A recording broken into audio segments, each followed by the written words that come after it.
Welcome to the Butterfly Effect. Today is Paris-Nice Stage 1, and it's the first day of racing for Primož Roglič, the Slovenian, one of the best riders in the world. Now, he has won the Giro d'Italia, he has won the Vuelta a España 3 times, and this is the start of his 2024 season, and we all know July is coming. And when July gets here, we're going to see the big-time battle amongst 4 of the best riders in the world, and Primož Roglič starts his trajectory right here for July at Paris-Nice Stage 1. How will the Slovenian do with Bora Hansgrohe? In his interview, he's talking about how the main thing to figure out here at Paris-Nice is just how he gels with the team and how the team works together. Can he compete with Remco Evenepoel here at Paris-Nice? Because this is the first race of the season that one of the top 4 riders has to battle against each other. So that's 2 of the top 4 riders battling against each other, named Remco Evenepoel and Primož Roglič. How will they do on today's Stage 1? And what's more important, how will they do after Stage 8? Well, Stage 1 is a little glimpse of what we get to look forward to, because on today's stage, it's 157 kilometers long, 3 mountain climbs. But there's one other little category in there. It's a sprint competition coming at under 20 kilometers to go, and it has time bonuses of 6, 4, and 2 on today's stage. So there is some interesting stuff happening here on Stage 1, no doubt. And because of the climbs at the finish of today's Stage 1, we don't know exactly if it's going to be a field sprint. There's Fabio Jakobsen here, there's Arnaud Delis, there's Arnaud Demar. Of course, we have Olaf Koy, who's won stages here before. And we have Mads Pedersen. Let me not forget Dylan Groenewegen too, because we know he's a Tour de France stage winner. They had highlights when I was sitting on the Chesterfield of over 55 Grand Tour stages won from the sprinters alone. It was like 56 stages of just the sprinters. That's not even counting the amount of stage wins that Remco's won in his career, his very early career, and Primož Roglič has won, and the host of other talent. When we look over at the GC guys here on what's interested, we see Primož Roglič is, of course, a Grand Tour stage winner. Remco is, Egan Bernal, that's 3 riders, that's 1 Grand Tours. And then when you look down at the list and you start seeing who's gone top 5, the list is huge with riders like Jack Haig, Carlos Rodriguez has been top 5 in Grand Tours. It's stacked field at Paris-Nice. It is no longer watered down, and I'll give you a prime time example when we get further into the butterfly effect here after the final KOM. Now, when the cameras come on, about 70 kilometers to go, it's a breakaway of 3 riders, and 2 are EF Education. That's Jonas Roche and Stefan Bissinger from EF Education. And they got a little help there from Matthew Bergerdo. That's Total Energy. These 3 riders are at about just under 2 minutes of a gap, but when the peloton comes into view on the cameras, we see Trek Liddell back there going full gas. Now, why are they going full gas? Mads Pedersen is why they're going full gas, because they want to make it as hard as they can over these final climbs on today's Stage 1 to try to get rid of the Arnaud Delis, the Arnaud Demars, the Fabio Jakobsens, and of course the Dylan Groenewegens. They don't want these big boys that have pure power going all the way to the line. And the finish has a little bit of a bump all the way to the finish. It's not completely flat, so we don't know if it's going to be a curb-to-curb 170 rider field sprint. No way that's going to happen for sure when you see Trek back there going full gas. Now it's curb-to-curb. The difference between Tirreno Adriatico and here at Paris-Nice, Paris-Nice is always going to be nervous versus Tirreno Adriatico. You get a little bit more calm periods. Not always calm, of course, because it's bike racing and we're at the European peloton, so it's going to be full gas. But there'll be less stress in the peloton at Tirreno Adriatico compared here to Paris-Nice. That's why we see it full gas, and that's why we see everybody curb to curb. Now, the guys up front, we see him go up the first KOM, and it's Jonas Roche that's going to win maximum points here, along with Matthew Bergerdo getting second, Stefan Bissinger crossing for third. Now, they start doing some ridiculous tactics with about 40 kilometers to go. We start seeing Stefan Bissinger, he's attacking left and right. Their gap's only at 30 seconds, and there's another climb still coming, and Bissinger's not getting on the front pull, and he's attacking Matthew Bergerdo left and right. Using every trick in the book. Was pretty cagey, really, when you look at the tricks he's using, but they're basically knuckleheads because they got a 30-second gap on the peloton behind. They're going to hit the second KOM with just under 40 kilometers to go. Bissinger's going to get dropped from the 2 riders in front, and we see Matthew Bergerdo trying to hold off the field behind, but he's not getting a whole lot of help from Jonas, so they get caught halfway up the climb. Now, just near the top with a few hundred meters to go, we see Matthew Bergerdo throw an attack, And then we see Jonas, he does a full acceleration to get maximum KOM points for the second time here on stage 1, and that'll put him in the polka dot jersey when it's all said and done. But guys, you guys were knuckleheads, especially Stefan Bissinger and Roche, for attacking Matthew Bergeda with a 30-second gap, and you were lucky nobody in the peloton behind was interested in getting any KOM points. Is the only reason why EF Education is going to be wearing polka dot at the end of today's stage 1. Now behind, everything is still curb to curb.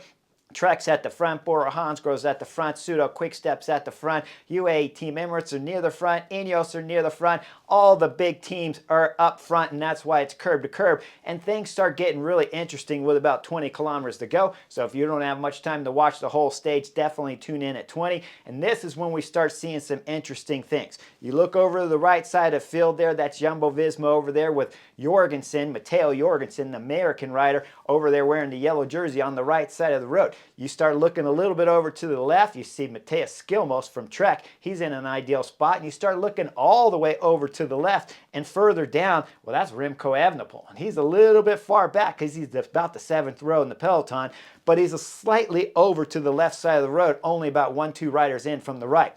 Behind him, that right there is Primoz Roglič. Roglič is following Remco Evenepoel, but he's going to get a little lost because he's too far to the right there of Remco as they're starting to come up to the left turn. But just before the turn starts, Remco Evenepoel knows he's got to panic a little bit, jumps over to the left, accelerates to the front of the group as the peloton dives into the first crucial left turn here of stage 1 of Paris-Nice. As they start going up the climb, look over to the right side of the road. Matteo Jorgensen's in a good position, and Remco Evenepoel's trying to move himself up to the front as quickly as he possibly can. Once we start getting closer to the top, Jorgensen throws in a huge attack. Remco Evenepoel tries to follow it up, but he's a little too far behind. And then we see Egan Bernal, Team Ineos. He's interested in some bonus seconds here too. Jorgensen will win the competition here for maximum 6-second bonus.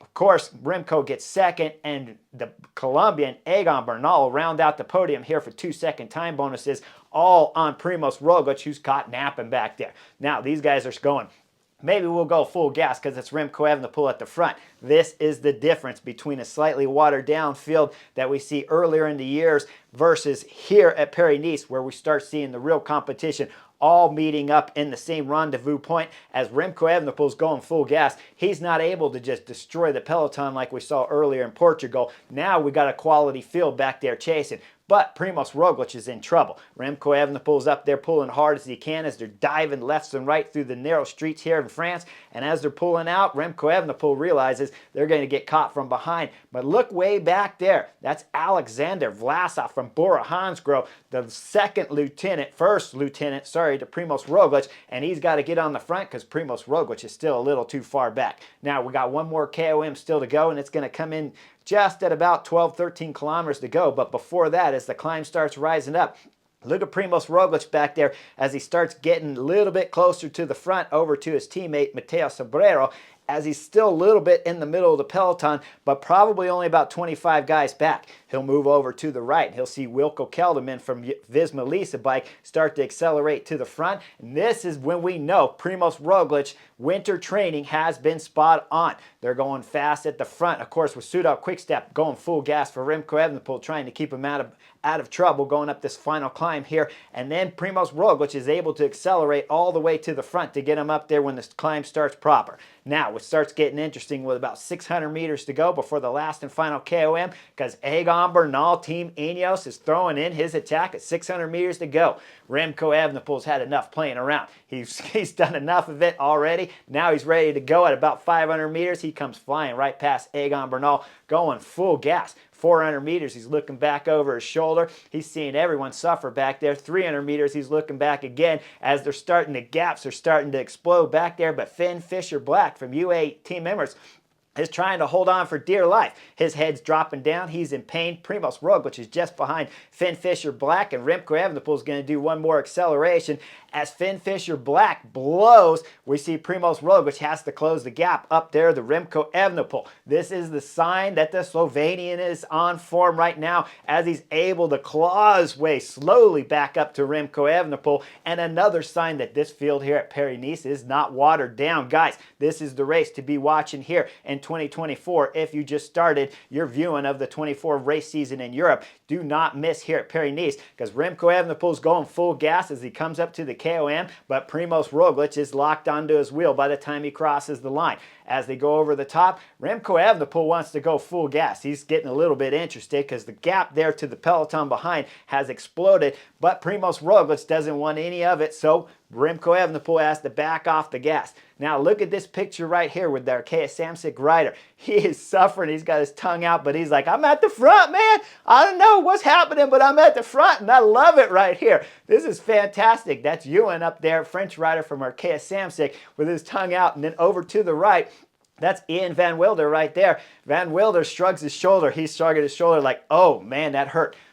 When I was racing my bike, I always loved this moment when you went through some big time acceleration and you knew you're riding on good form, and you know you're with the best riders in the world, because it's Primož Roglič, Remco Evenepoel, Egan Bernal in this front group, as Ian Van Wilder shrugs his shoulder in disbelief that, yep, I'm still here. This is great. Now, this move gets killed because Primož Roglič won't do any work, but Egan Bernal did throw in a little bit of effort to try to keep it going, and it still died, as none of the favorites want to pull 100% with each other. That's usually the MO. So behind, Trek starts coming back up, and that's Stuyvens on the front. Stuyvens is pulling because he's got Mads Pedersen, and of course they got a GC threat with Mateusz Skilmos that's riding in this front group too.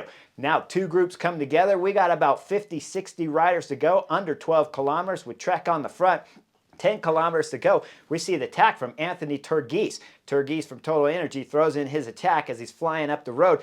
Then he's going to have to suffer a little bit because Cofidis is getting on the front from behind, and they're going to take over for Trek. Once they're pulling on the front, that's holding the gap to Turgis at about 16 seconds, which is big time help right now for Trek, because Mads Pedersen only has one lead out guy, and that's Jasper Stuyvens. Stuyvens already been on the front, but we know the finish of the stage is really where Stuyvens has to come good. So with Cofidis on the front, it's giving Stuyvens a little bit of rest. Now, as they come into 5 kilometers to go, there's a quick left there. You see Turgis, he jumps the island, comes out the other side going full gas. Peloton makes it through the left turn and by the island safely, and they're going full gas. But now they're getting a little bit of help with Decathlon on the front, because Decathlon signed Sam Bennett over the wintertime, and the Irish rider, he wants to win a stage at Paris-Nice too. So Decathlon's helping out at the front. 2.2 kilometers to go. They wrap up Turgis. It's Peloton all compact right here, at least the guys who survived, because all the sprinters went out the back. Arnold De Lee, Arnold Demar, Fabio Jakobsen got dropped, and of course Dylan Groenewegen came out the back too. So now we're coming under 1.8 kilometers to go. This is when things start getting interesting, right before the roundabout. Take a look at the 4 Visma riders over on the left side of the road. One is Jorgensen, the other one is Tim and Mick Van Dijk, and Olaf Koijs there. Now, as we go through the roundabout, take a look at what's happened as Jorgensen has the lead there for Jumbo-Visma as he's bringing him up to the front of the peloton. He gets up to the front, and then the Visma Lisa bike rider pulls off to the right and slots in so that he can get a draft. Why is he pulling off? Why is he not leading out? Well, this is the problem when you're looking at a group of 60 riders right now. Not every team here, even if you see 4, 5, 6 riders from UAE Team Emirates in the group earlier before we get into 2 kilometers to go, they all don't have sprinters. The sprinters who are in there don't all have lead out guys. Visma Lisa Bike have Wilco Kelderman in the group and Jorgensen, and they're not going to help with the lead out because they're GC guys. That means Tim and Mick Van Dijk have to do the work. As they come out of the roundabout, like I said, Jorgensen pulls off hard right. Coming up is Tim Van Dijk to take the lead.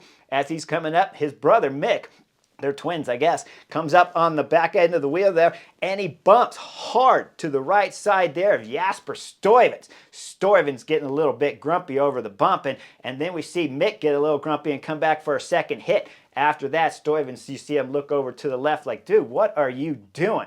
I got Mads Pedersen here. He's an ex-road world champion. And of course, Mick Van Dijk is going, I got Olaf Koijs. But Mick Van Dijk loses it as Jasper Stuyvens slides up onto Tim Van Dijk, his brother's wheel, as they're coming down the straightaway. They'll dive in under 1K to go, and then we start seeing some action because Decathlon is rushing to the front before the right turn with 900 meters to go. As they're rushing to the front, they're causing a little bit of chaos back there, but not for Jasper Stuyvens or for Mads Pedersen, who are sitting second and third wheel with Tim Van Dijk on the front.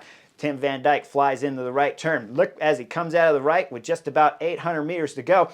He's looking back. Mick Van Dyke's looking back. Jasper Stuyvens is looking back, and they're all trying to figure out what's happening. Well, Mick's legs have blown. He has to get out of the way because the decathlon guys caused some headaches for him, along with Stuyvens back there at 1.7 kilometers to go. So with Mick Van Dyke pulling out, Jasper Stuyvens is sitting second wheel. Tim Van Dyke's first, and he's throwing down with everything he's got. With about 825 meters to go, he starts to sprint. We know it's not fast enough if you track Stuyvens, so he starts going. Only problem is when Stuyvens hits the front, it's 800 meters to go still. That's a long time when you got just one guy on the front and your sprinter sitting on his wheel, and behind him is Olaf Koy. Now we go into about 300 meters to go. As the road bends to the right, we come out at 300 meters to go, and all of a sudden you see Mads Pedersen hit hard on the pedals. I'm sitting on the Chesterfield, eyes went wide as I was like, Mads, it's 300 meters to go. You got Olaf Koy on your wheel. Man, you better be good, but he is an ex-road world champion. Mads Pedersen gets on the accelerator. He's going hard. With 150 meters to go, he wants to be first one into this last and final left turn. As he goes into the turn first, he comes out with 100 meters to go. He starts his acceleration full to the line. Just behind him, though, Olaf Koy at about 90 meters to go. He's starting to pull up onto the back wheel there of Mads Pedersen. 50 meters to go. They're side by side. 25 meters, they're side by side. At 5 meters, they're side by side. And at about 2 meters to go, Olaf Koy throws his bike on the left side of Mads. Mads throws his bike. Olaf Koy wins the stage by about a third of a wheel there from Mads Pedersen and celebrates directly after the line. Another stage victory here at Paris-Nice for Visma Lease Bike. Olaf Koy. When the stage is all done, Olaf Koy's got the stage, he's got the race leader's yellow jersey, he's got the green jersey, and guys, he's only about 22 years of age, so he's got the youth white jersey too. The only jersey he's missing is the KOM jersey and the most combative jersey that went to Jonas from EF Education. Behind, third on the podium, who rounded it out, that's Lawrence Pithy from FDJ. If you look at his ride, the New Zealander had a really good ride. He was in good position with under a kilometer to go. And when that rush was coming from the back, he was smart, moved up at the right time to follow the wheel there into the last turn of course, Visma Lease Bike's Olaf Koy, and follow it all the way to the line. Keep an eye out for Lawrence Pithy because he has got a very good head on his shoulder to have the ride he did in the final 2 kilometers here of stage 1 of Paris-Nice. Guys, we got another flat sprint stage if there's not crosswind in tomorrow, stage 2 that is. About 177, 180 kilometers on tomorrow, stage 2. Should be a sprint stage, but we never know at Paris-Nice. It might just blow up if the crosswinds show up. Like and subscribe. I'll see you guys on the next edition real soon.